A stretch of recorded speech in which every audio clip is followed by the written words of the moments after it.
Bonjour chers amis et bienvenue dans Spiritual Life Coaching, bienvenue dans cette nouvelle vidéo.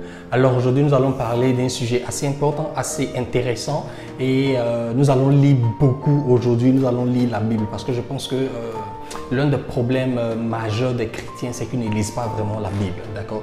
Ils ne prennent pas le temps de vraiment étudier la Bible, de vraiment la lire, de la méditer, de la comprendre. Donc aujourd'hui je veux m'efforcer de lire la Bible avec vous et pour qu'on puisse comprendre beaucoup de choses. Probablement cette vidéo serait un peu longue, donc je vous demanderai de sacrifier quelques minutes de votre journée pour suivre cette vidéo parce que je pense qu'elle est vraiment importante pour vous, elle est vraiment importante pour votre marche avec le Seigneur, de comprendre certaines choses afin d'éviter des erreurs ou des peines inutiles, d'accord? Si ce n'est pas encore fait, abonnez-vous à la chaîne, cliquez sur le bouton d'abonnement en dessous de cette vidéo et activez la cloche de notification. Comme ça, vous serez informé de toutes les vidéos qui seront publiées sur la chaîne. Alors, c'est parti. Nous sommes dans la Bible. Nous allons lire aujourd'hui et comprendre beaucoup de choses. 2 Rois, chapitre 4, à partir du verset 8. Prends ta Bible. Nous sommes dans la version Parole de vie. Un jour, Élisée passe à Shunem. Dans certaines personnes disent Kunem, certaines personnes disent Shunem.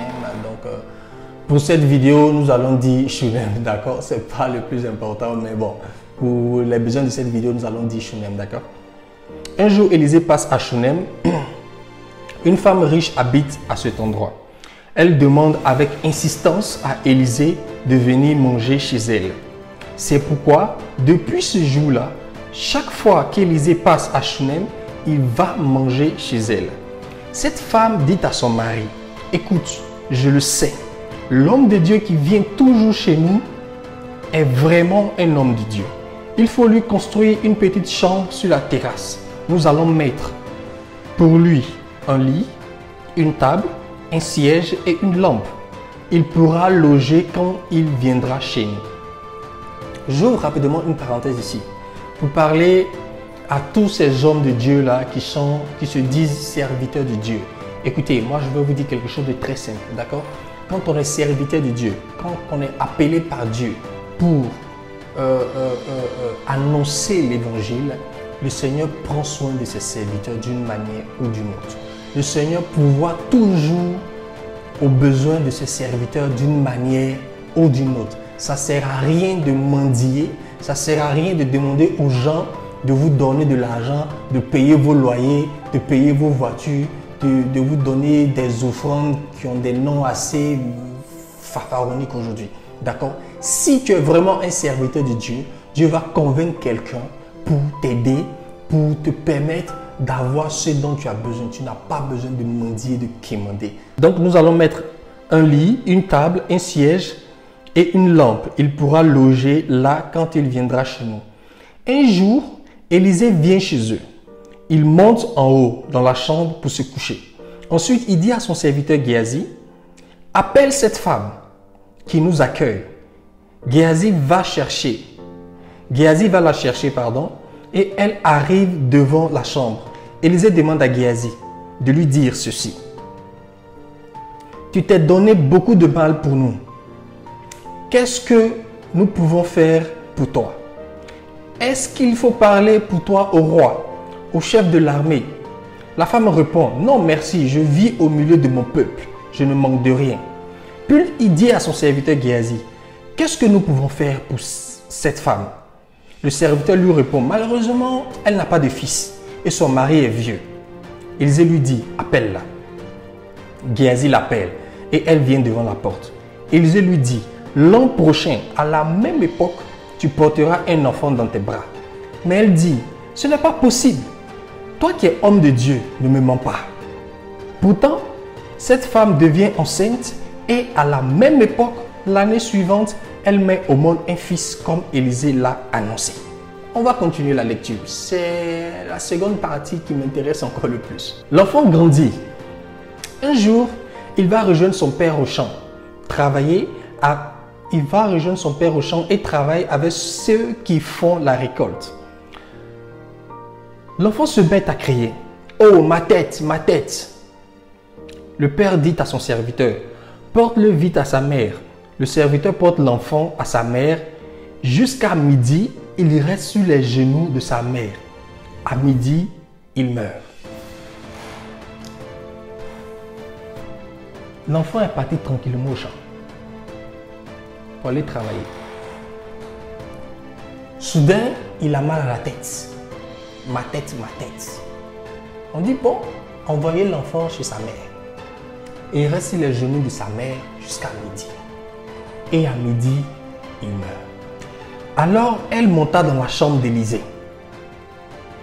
Elle couche l'enfant sur le lit et ferme la porte. Puis, elle va au champ. Elle appelle son mari et lui dit, envoie-moi s'il te plaît un serviteur avec une ânesse.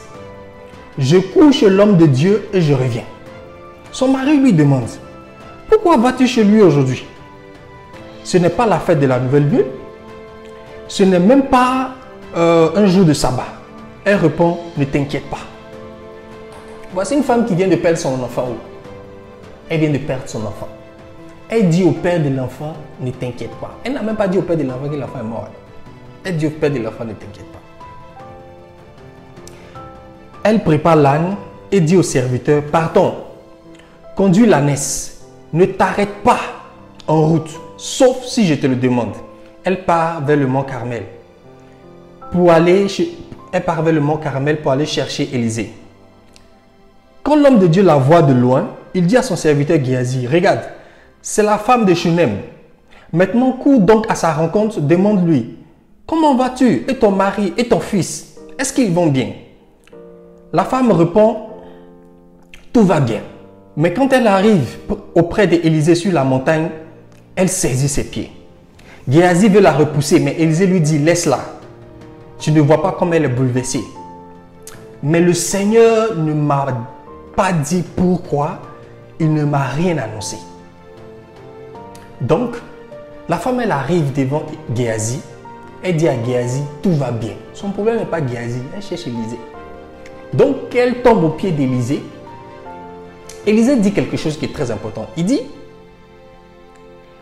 mais le Seigneur ne m'a pas dit pourquoi. Il ne m'a rien annoncé. Donc, c'est-à-dire, Élisée, même le prophète de Dieu, ne savait pas pourquoi la femme venait. On continue. Alors la femme dit, est-ce moi qui t'ai demandé un fils? Non. Je t'ai même dit de ne pas me donner de faux espoirs. Élisée dit à Géasi, prépare-toi à partir. Prends mon bâton de prophète et va à Shunem. Si tu rencontres quelqu'un, ne t'arrête pas pour le saluer. Si quelqu'un te salue, ne réponds pas. Tu mettras mon bâton sur le visage du garçon. Mais la mère de l'enfant dit à Élisée, par le Seigneur vivant et par ta vie, je ne partirai pas sans toi. Alors Élisée part avec elle. Géasi est arrivé avant eux. Il pose le bâton d'Élisée sur le visage du petit garçon. Mais rien ne se passe. L'enfant ne dit rien et ne bouge pas. Géasi revient donc vers Élisée et lui dit, l'enfant ne s'est pas réveillé. Quand Élisée arrive à la maison, il trouve l'enfant mort, couché sur son lit. Élisée entre dans la chambre, il ferme la porte derrière lui et il prie le Seigneur. Puis il se couche sur l'enfant. Il met sa bouche sur sa bouche, ses yeux sur ses yeux, ses mains sur ses mains. Il reste étendu sur lui et le corps du garçon se réchauffe. Ensuite, Élisée descend du lit. Il marche de long en large dans la chambre. Puis il s'étend de nouveau sur l'enfant. Tout à coup, le garçon éternue 7 fois et il ouvre les yeux. Élisée appelle son serviteur et lui dit, va chercher sa mère. Géasi descend la chercher. Quand elle arrive, Élisée lui dit, prends ton fils. La femme s'avance, elle se jette aux pieds d'Élisée et s'incline jusqu'à terre devant lui. Puis, elle prend son fils et descend. Pour résumer, rapidement, voici une femme à qui Élisée prophétise un enfant. L'année qui suit, elle reçoit l'enfant. L'enfant va au champ. L'enfant meurt juste après un mal de tête. Vous savez, c'est une situation qui arrive à beaucoup de chrétiens. À à beaucoup de chrétiens. Des malheurs qu'on ne peut expliquer. Il y a des choses qui arrivent dans notre vie. On ne sait pas d'où ça vient. C'est soudain, c'est brusque, ça n'a aucun sens, ça n'a aucune raison, c'est pas justifié, c'est pas justifiable. On ne sait pas, mais ça arrive. Ça arrive. Et beaucoup de chrétiens vivent cela. Moi-même, j'ai vécu cela. Dans ma famille, on a vécu cela. Beaucoup de chrétiens vivent cela tous les jours sur cette planète. Beaucoup de chrétiens vivent cela. Des morts qu'on ne peut expliquer. Des échecs qu'on ne peut expliquer. Des échecs qu'on ne peut expliquer. Des choses bizarres qui arrivent qu'on ne peut expliquer. Ça arrive. Même aux chrétiens, ça arrive. Et cette femme-là, l'enfant qu'elle a eu était un enfant qui lui a été donné par Dieu lui-même. C'est-à-dire, elle a eu un miracle de Dieu. Mais malgré ça, le malheur est arrivé. C'est-à-dire que malgré que ce qui lui a été donné vient de Dieu, là, le malheur a frappé. La Bible dit, l'enfant il est mort. Mais vous savez, ce qui est frappant dans ce chapitre-là, dans ce livre-là, c'est l'attitude de la femme. L'attitude de la femme. C'est ce qui est frappant. C'est ce qui est étonnant. C'est son attitude face à l'adversité. Son attitude face à l'échec. Son attitude face au malheur. Son attitude. Son caractère. Sa manière de se tenir. C'est ce qui fait toute la différence entre les chrétiens. Entre un chrétien A et un chrétien B, c'est l'attitude qui fait la différence. On est tous enfants de Dieu. On est tous aimés de Dieu. On reçoit tous les mêmes malheurs. On reçoit tous les mêmes problèmes. On reçoit tous souvent les mêmes adversités.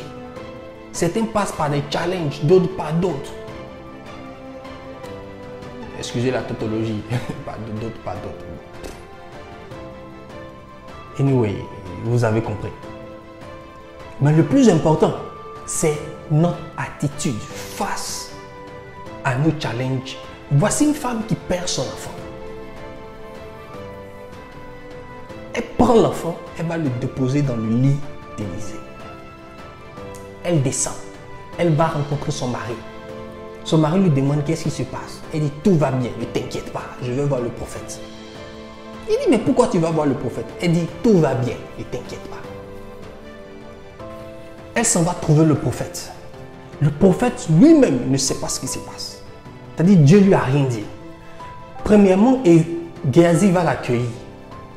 Elle dit encore à Géasi, tout va bien. C'est-à-dire que la femme, elle a un objectif dans la tête. Tout ce qui se passe entre elle et son objectif là, elle ne s'occupe pas de ça. Son objectif là, c'est de ramener Élisée chez elle. Tout ce qui se passe entre elle et son objectif là, elle ne s'occupe pas de ça. Son mari, elle ne s'occupe pas de ça. Géasi, le serviteur, elle ne s'occupe pas de ça. Ce qui l'intéresse, c'est Élisée. Enfant de Dieu, faut avoir quelque chose dans la tête. Quand tu as besoin de quelque chose, reste focalisé. Ne te laisse pas distraire. Ne te laisse pas distraire par les gens qui vont parler. Ne te laisse pas distraire par les gens qui vont se mettre au milieu. Ne te laisse pas distraire par ça. Tu as besoin de Dieu, tu as un objectif, reste focalisé. Première des choses, reste focalisé. La deuxième des choses, quand elle est arrivée au pied d'Élisée, qu'est-ce que Élisée a fait? Élisée a dit à son serviteur Géasi, prends mon bâton et va résoudre le problème. Va résoudre le problème. Mais qu'est-ce que la femme a encore réagi. Elle dit, c'est pas Géasi que je veux. Géasi là, c'est pas lui que je veux. C'est toi. Si c'est pas toi là, bouge-toi d'ici. Enfant de Dieu, il faut savoir ce que tu veux. Il faut savoir ce que tu veux. Il ne faut pas accepter les... faut pas accepter les solutions de remplacement. Ou bien les solutions de second niveau. Ou bien les... je ne sais pas comment même j'ai expliqué ça quoi. Les résultats de second niveau.